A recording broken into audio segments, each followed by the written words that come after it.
बिहार में जहाँ भी मैं गया हूँ, जिस भी जिले में, प्रखंड में, पंचायत में, गांव में, गली में, नुक्कड़ पे, सभी जगह से ये मांग आ रही है कि चिराग पासवान जी को एक बड़ी भूमिका बिहार चुनाव में और उसके बाद संभालनी चाहिए।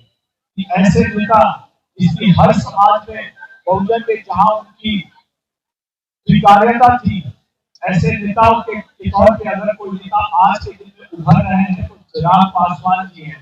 हमारा ये प्रयास है कि चिराग पासवान जी के नेतृत्व का दायरा जो है, अब उसको जो भी लोग छोटे दायरे में बांध के रखना चाहते हैं, उससे निकाल करके इस दायरे को बड़ा किया जाए और उसमें समाज के हर तबके को, हर बहुजन को सम्मिलित किया जाए। लेकिन भूमि पट्टे में और अनुबंध में दलितों को और बहुजनों को 28% आरक्षण मिलना था।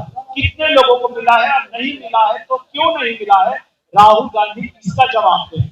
राहुल गांधी मैं बोल रहा हूँ, पॉलिटिकल टूरिस्ट है, यहाँ आते हैं, भाषण देते हैं, सिनेमा देखते हैं और चले जाते हैं। लोक जनशक्ति पार्टी रामविलास के प्रदेश कार्यालय में आज प्रदेश कार्यकारिणी की बैठक आयोजित की गई थी। इस बैठक में पार्टी के कई कार्यकर्ता, कई पदाधिकारी, कई नेता जो है वो शामिल हुए थे। बता दें कि कुल 10 प्रस्ताव इस बैठक में पास हुआ है, लेकिन कुछ प्रस्ताव ऐसे हैं जो एनडीए की बेचैनी बढ़ा सकती है, एनडीए में हलचल पैदा कर सकते हैं। बता दें कि बिहार विधानसभा चुनाव 2025 में स्वतंत्र पहचान, स्वतंत्र भागीदारी को लेकर के लोक जनशक्ति पार्टी रामविलास जो है वो उतरेंगे। देखिए, इसको लेकर के अरुण भारती ने मीडिया कर्मी को संबोधित भी किया और इस दौरान जब उनसे सवाल किया गया स्वतंत्र पहचान को लेकर के, चिराग पासवान क्या बिहार में विधानसभा का चुनाव लड़ेंगे, साथ ही साथ कितनी सीटों पर चुनाव लड़ेंगे, तमाम बिंदुओं पर जब सवाल किया गया अरुण भारती से, देखिए मीडिया कर्मी को जवाब देते हुए क्या कुछ कह रहे हैं अरुण भारती। सबसे पहले आप उनके पूरी बयान को सुनिए। साथियों, आज कार्यकारिणी की बैठक में पार्टी की तरफ से 10 प्रस्ताव लाए गए और ये 10 प्रस्ताव हमारे पार्टी के संस्थापक स्वर्गीय रामविलास पासवान जी की को सम्मान को लेकर के, चिराग पासवान जी को आने वाले समय में बिहार में बड़ी जिम्मेदारी और बहुजन नेता के रूप में स्थापित करने, और साथ ही साथ कुछ ऐसे और मुद्दों पर थी जो बिहार से जुड़े हुए थे। इन सभी प्रस्तावों का पार्टी के नेताओं ने, कार्यकर्ताओं ने बड़ी बढ़ चढ़ के समर्थन किया और पूर्ण बहुमत से एक साथ बनी करके इसको पारित कर दिया है। इन सारे प्रस्तावों को अलग अलग जिलों में, अलग अलग कार्यकर्ताओं में बिहार में हर जगह प्रसारित किया जाएगा और हमारे जितने भी कार्यकर्ता हैं, हमारे नेता हैं, इन्हीं सारे प्रस्तावों को आगे लेकर के बिहार विधानसभा के चुनावों की तरफ बढ़ेंगे। अब आपके कुछ सवाल हो, उसका लेकर के हम लोग आपको सवाल पूछ सकते हैं। ये जो छठा पॉइंट है इस प्रस्ताव में, साफ-साफ इसमें लिखा हुआ है कि बिहार विधानसभा चुनाव 2025 में एलजेडीआर की स्वतंत्र पहचान के साथ इसका क्या मतलब है? इसका मतलब है कि हम लोग गठबंधन में हैं, गठबंधन की मर्यादाओं और सीमाओं में हैं। इसके बावजूद जो हमारी पार्टी की एक स्वतंत्र छवि है, जो पहचान है, जनता में जो इसका सम्मान है, हम उस सम्मान को खोने नहीं देंगे। और आने वाले चुनाव में हमारे जितने भी नेता हैं, हमारे कार्यकर्ता हैं, हमारे जो भी उम्मीदवार होंगे, हम जहां भी चुनाव लड़ेंगे, गठबंधन की मर्यादा के साथ साथ इस छवि को, इस आइडेंटिटी के प्रतीक को भी हम संरक्षित करेंगे। ये हमारी पार्टी का प्रस्ताव है। बैठक में चिराग पासवान विधानसभा चुनाव लड़ेंगे, इस पर भी सहमति बन गई है। हम लोगों ने ये कहा है इस प्रस्ताव में कि चिराग पासवान जी की, क्योंकि हमारे नेताओं की, कार्यकर्ताओं की, और बिहार में जहां भी मैं गया हूं, जिस भी जिले में, प्रखंड में, पंचायत में, गांव में, गली में, नुक्कड़ पे, सभी जगह से ये मांग आ रही है कि चिराग पासवान जी को एक बड़ी भूमिका बिहार चुनाव में और उसके बाद संभालनी चाहिए। तो हम लोगों ने एक प्रस्ताव दिया है कि इस बड़ी जिम्मेदारी के लिए उनसे आग्रह किया है।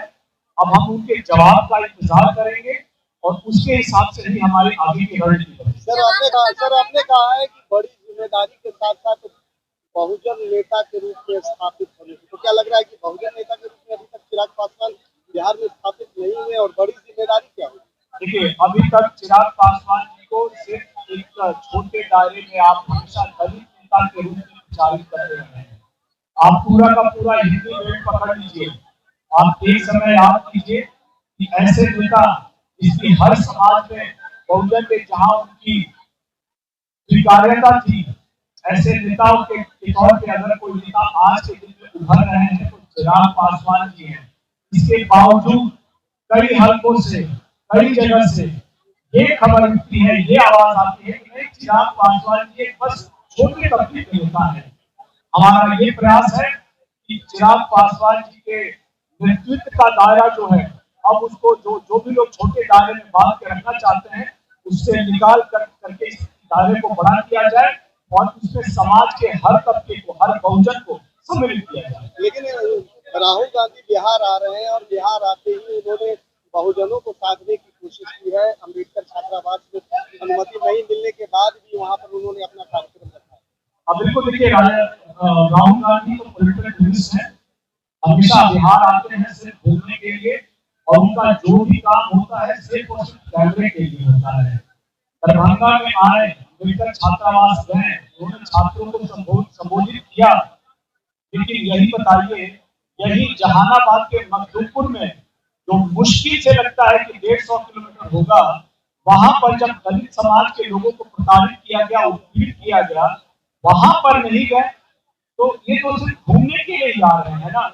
और आप मुझे साथ में ये भी बताइए कि जो बार बार राहुल गांधी आते हैं, दलितों की बात करते हैं, चले जाते हैं, क्या ये जो न्याय बिहार में देने आए हैं, जहां उनकी सरकार है तेलंगाना में, वहां न्याय क्यों नहीं देते हैं? वहां सबसे पहले उनकी सरकार ने आरक्षण में वर्गीकरण क्यों लागू किया? इसका जवाब दे, क्या यही न्याय है? वहां पर दलितों को, वहां पे बहुजनों को 12 लाख रुपए मिलने से व्यवसाय शुरू करने के लिए राहुल गांधी एक व्यक्ति का नाम बताए तेलंगाना में जिसको ये 12 लाख रुपए मिले हैं। क्या यही न्याय है? वहां पर दलितों को, बहुजनों को आवास बनाने के लिए 6 लाख रुपए मिले थे, कितने लोगों को मिला है? और अगर नहीं मिला है तो आप बताइए, क्या ये न्याय है? वहीं पे भूमि पट्टे में और अनुबंध में दलितों को और बहुजनों को 28% आरक्षण मिलना था, कितने लोगों को मिला है? और नहीं मिला है तो क्यों नहीं मिला है? राहुल गांधी इसका जवाब दें। राहुल गांधी, मैं बोल रहा हूँ, पॉलिटिकल टूरिस्ट है, यहाँ आते हैं, भाषण देते हैं, सिनेमा देखते हैं और चले जाते हैं। आपने बताया कि राहुल एकमात्र राहुल है, वो क्या? देखिए, जब से राहुल गांधी जी ने कमान संभाली है कांग्रेस के, उनके राष्ट्रीय अध्यक्ष कोई भी हो, सबको पता है कि कमान जो है वो राहुल गांधी के हाथ में ही है। लेकिन जितनी बार वो प्रयास करते हैं उतनी ही बार वो पीछे रह जाते हैं। इसलिए राहुल गांधी सिर्फ कांग्रेस के लिए ही नहीं, दलितों के लिए, पिछड़ों के लिए और बहुजनों के लिए भी राहुल है, राहुल। तो आपने सुना कि साफ तौर पे अरुण भारती ये कहते नजर आ रहा है कि देखिए, स्वतंत्र पहचान के साथ हम लोग चुनाव में उतरेंगे। वहीं चिराग पासवान के चुनाव लड़ने को लेकर के भी वो कह रहे हैं कि वो ये उनका फैसला होगा। उन्होंने विस्तार से इसके बारे में भी बताया है। वहीं सीटों को लेकर के जब सवाल किया गया तो उन्होंने कहा है कि हम लोग 243 सीटों पर तैयारी कर रहे हैं। जहाँ-जहाँ हमारे प्रत्याशी होंगे, हम जो सीटें हमें मिलेगी उस सीट पर हम पूरी तैयारी के साथ चुनाव लड़ेंगे। और वही जो हमारे घटक दल है, हमारे सहयोगी दल हैं, जो सीट उनको मिलेगी, उनके साथ भी हम लोग मिलकर प्रचार-प्रसार करेंगे और वो सीट भी जिताने का काम करेंगे। बाकी तमाम मुद्दे पर और भी क्या कुछ कह रहे थे अरुण भारती, आपने खुद सुना है। आप भी अपनी प्रतिक्रिया हमें कमेंट में दे सकते हैं। आप लाइव भी हैं, आप सभी का बहुत-बहुत धन्यवाद।